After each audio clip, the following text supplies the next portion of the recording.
Lalu setelah dapat ilmu kita membutuhkan as-sidqu, membutuhkan kesungguhan. Dulu di zaman Rasul ada seorang badui masuk Islam di tangan Nabi Muhammad sallallahu alaihi wasallam. Seorang Arabi, seorang badui. Kemudian datang panggilan jihad, lalu dia ikut jihad bersama Rasul. Ngikutin Rasulullah. Udah terpincut hatinya dengan Nabi. Nabi ada panggilan jihad, beliau langsung ikut jihad. Lalu di dalam jihad itu, peperangan itu, Rasulullah dan para sahabatnya menang. Dan kita tahu kalau orang yang hadir dalam peperangan, pasukan itu dapat yang namanya bagian ghanimah, bagian dari harta rampasan perang. Tergantung besar kecilnya, tergantung besar kecilnya yang didapat dalam harta rampasan perang itu. Rasulullah membagi-bagi harta rampasan perang itu kepada para sahabat yang hadir perang. Orang Badui ini dicari oleh Rasul. Mana si fulan? Mana Badui itu? Lalu diutus utusan ke kemah. Karena setiap pasukan punya kemah masing-masing. Diutus pasukan ke kemahnya. Dicari, tidak ada, dapat info bahwa dia sedang mempersiapkan persiapan jihad para pasukan yang lain. Sibuk dengan urusan itu, berkhidmat kepada kaum muslimin, kepada para sahabat yang lain. Lalu dilaporkan kepada Rasul, ya Rasulullah, dia sedang sibuk di belahan sana mempersiapkan persiapan untuk milik sahabat-sahabat yang kawan-kawan yang lain. Lalu kata Rasulullah pun menyisihkan punya bagian badui tadi. Ini punya badui, nanti kasih ke dia. Yang lainnya sudah dikasih oleh Rasulullah. Lalu baduinya itu dititipkan kepada salah seorang. Rasulullah bilang berikan kepadanya. Lalu dibawa bagian harta rampasan perang itu milik badui kepada orang badui tersebut, diterima kepada oleh badui. Kata, apa ini? Ini bagianmu dari perang ini. Lalu diambil, kemudian dia menghadap Nabi Muhammad sallallahu alaihi wasallam. Ya Rasulullah, apa ini ya Rasulullah?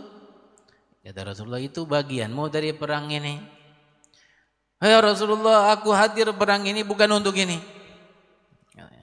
Kata Rasulullah, engkau hadir di perang ini buat apa? Kata badui ini, aku hadir perang ini, aku ingin ada anak panah mengenai jidatku ini, lalu aku mati fisabilillah. Itu maumu? Iya itu ya. Lalu di beberapa waktu setelah itu datang panggilan perang berikutnya. Dan orang Badui itu hadir, ikut lagi bersama Nabi. Dan setelah usai peperangan, lalu dilaporkan tentang si Badui, ya Rasulullah, Badui yang dulu itu wafat. Dan persis dia wafat, anak panah menancap di sini. Kata Rasul, beruntung dia dengan kesungguhannya. Beruntung dia dengan kesungguhannya, dan aku bersaksi bahwasanya dia adalah minasyuhada. Disaksikan langsung oleh Sayyidina Muhammad.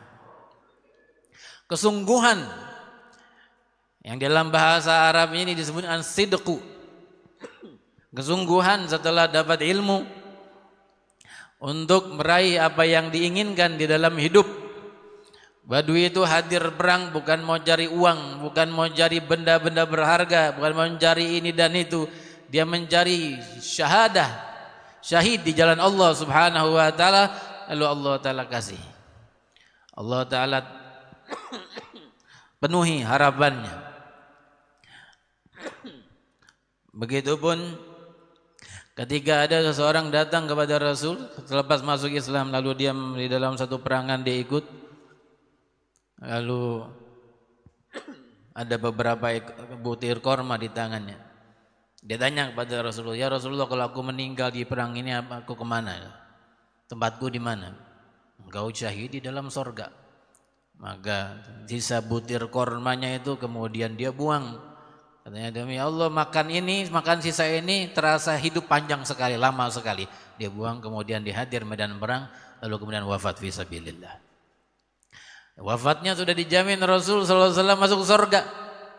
Padahal tidak semua orang yang hadir di dalam perang masuk surga. Karena semua berkaitan dengan niat. Rubba qatilin baina saffaini wallahu a'lamu biniyatih, kata Rasul. Berapa banyak orang yang terbunuh di antara dua barisan perang, Allah Ta'ala Maha tahu dengan niatnya apa. Gantung niat. Tapi Allah, ini Rasulullah saksikan, fulan syahid di dalam surga. Engkau, kata Rasul yang tadi makan buah korma, nanya, ya Rasulullah, ini kalau aku mati di sini, wafatnya kau di mana? Kau di surga. Langsung dia tidak lagi makan sisa kormanya. Nah, dapat kesaksian langsung dari Sayyidina Muhammad. Kesaksian itu yang mahal. Kalau dia andalkan dirinya dan amalannya saja, belum tentu amalan dan dirinya yang dibawa ke medan perang bakalan menghantarkannya ke surga. Maka tidak bisa dibanding-bandingkan ini kesaksian yang datang dari Nabi Muhammad SAW. Ini yang paling mahal, dan mereka dapatkan itu berkat kesungguhan mereka kepada Allah dan Rasulnya. Maka siapapun yang sungguh kepada Allah dan Rasul, maka dia tidak akan meninggalkan jalan mulia ini lalu tertarik dengan jalan yang lain, dengan cara yang lain, tata cara hidup umat yang lain. Dia tidak akan tertarik dengan itu semuanya, karena dia tahu bahwa jalan ini adalah jalan terbaik.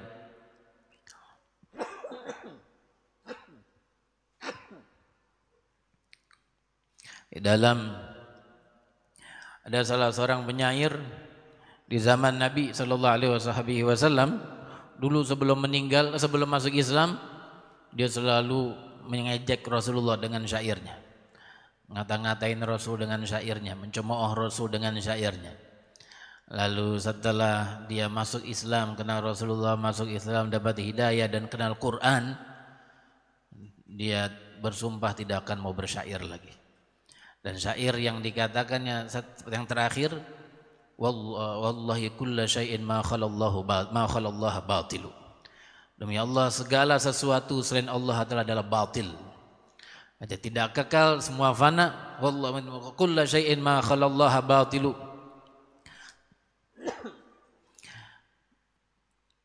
Kesungguhannya terhadap Islam ketika dia miliki oleh ini orang, dia tinggalkan hobi syairnya itu karena dia sudah dapatkan yang terbaik. Apa yang terbaik? Al-Quranul Karim.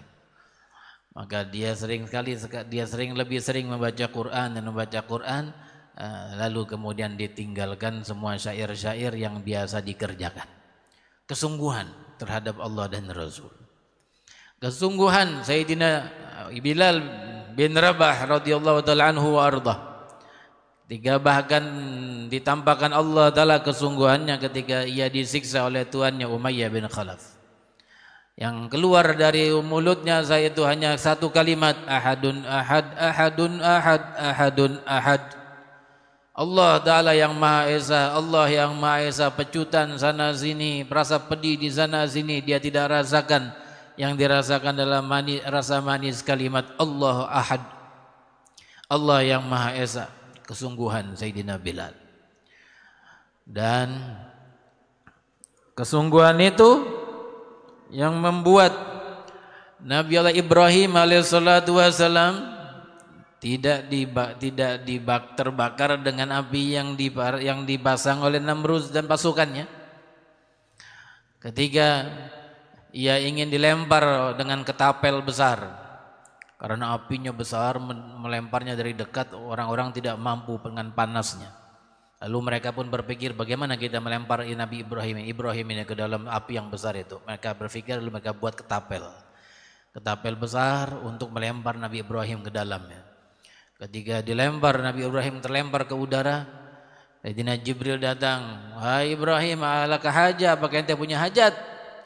Ibrahim, "Sama ente enggak. Kalau sama ente enggak ada hajat. Ane enggak perlu sama ente," kata Nabi Ibrahim. Lalu kata Nabi Ibrahim, "Lu kau berhajat kepada siapa?" "Kepada Allah." "Mintalah kepada Allah." Ini di udara ini.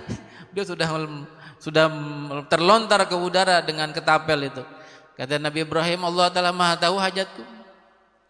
Sungguhannya kepada Allah Ta'ala membuat bahkan dia enggak mau minta kepada malaikat, karena dia tahu Allah Ta'ala Maha tahu dengan keadaannya. Sehingga Allah Ta'ala pun kemudian mengatakan, ya narukuni bardan wa salaman ala Ibrahim. Wahai api, jadilah engkau bardan wa salaman, sejuk dan selamat. Kata ulama, kalau Allah bilang bardan doang gak pakai salaman, mati kedinginan Nabi Ibrahim. Tapi Allah katakan bardan wa salaman, sejuk dan memberi keselamatan kepada Nabi Ibrahim. Mati, padam api itu, api yang besar itu pastinya padam berjam-jam. Ya. Setelah padam api itu, Nabi Ibrahim keluar, bahkan bajunya tidak terbakar, bahkan kotor pun tidak. Kesungguhannya terhadap Allah Subhanahu wa Ta'ala. Kita di antara dunia manusia aja, kalau ada orang sungguh benar setia sama kita, maka dia akan dapatkan imbas baliknya dari orang yang disetiakan, dari orang yang dipercayakan betul. Kita percaya sama majikan misalnya, majikan saya ini orang baik, majikan saya ini orang dermawan, majikan saya ini orang yang gak pernah nepati janji, selalu jujur. Kita percaya penuh sama dia, maka kita bersungguh kepadanya dalam bekerja kepadanya, di dalam memenuhi harapan-harapannya, hajat-hajatnya. Dia perlu apa, segera kita kerjakan, segera kita penuhi. Apapun yang dia minta kita kerjakan. Dia tuh minta tolong ini, ayo, minta tolong itu, ayo. Kalau saya nggak mampu, saya usahakan mungkin dengan bantuan orang lain. Kalau saya nggak bisa, yang penting hajatnya terpenuhi. Kesungguhannya terhadap seseorang ketika ditampakkan, maka majikan ini pasti akan meresponnya dengan imbas balik yang setimpal. Itu manusia, itu dunia manusia begitu. Apalagi Allah Ta'ala Jalla Jalaluh, apalagi Nabi Muhammad sallallahu alaihi wasallam. Tinggal Rasul sangat pastinya memperhatikan seseorang dari umatnya yang terus peduli dengan sunnahnya, dengan ajarannya. Apa kira-kira misalnya kalau ada di antara kita anak muda yang kemana-mana misalnya menampakkan syiar Islam, naik bis pakai pecinya misalnya, pakai sunnah, naik pandangannya dijaga, salamnya, ada orang minta tolong, dia segera menolong di perjalanannya ketika dia temukan hal itu. Apapun yang dikategorikan sunnah dan masuk dalam golongan ajaran Nabi, dia nggak tinggalkan itu dan segera ketika ada kesempatan melakukannya dia lakukan. Dan begitu kebiasaannya, udah pasti dan pasti pastikan bahwasanya mata Nabi Muhammad melihat kepadanya. Saya yakin 100.000% bahwasanya mata Nabi Muhammad akan melihat kepadanya. Karena beliau lebih murah, lebih dermawan dari orang-orang kaya yang ada. Orang kaya di kita ini kan begitu, kalau ada orang peduli kepadanya, selalu membantunya segala apanya. Kalau ada suatu saat yang sering membantunya, sering peduli pada, sering memenuhi hajat-hajatnya, perlu sesuatu, akan selalu ditanggapi dengan cepat. Perlu apa? Perlu bantuan uang, satu kasih uang. Perlu bantuan apa? Perlu ini, perlu itu. Karena dia tahu bahwasanya orang ini peduli padanya. Itu dunia kita begitu. Ya, semakin kaya seorang, semakin berpengaruh, maka akan semakin luas apa yang bisa dilakukan untuk orang ini. Karena dua-dua dipastikan orang ini peduli pada dirinya. Kita tidak bisa kita gambarkan dengan Sayyidina Muhammad sallallahu alaihi wasallam.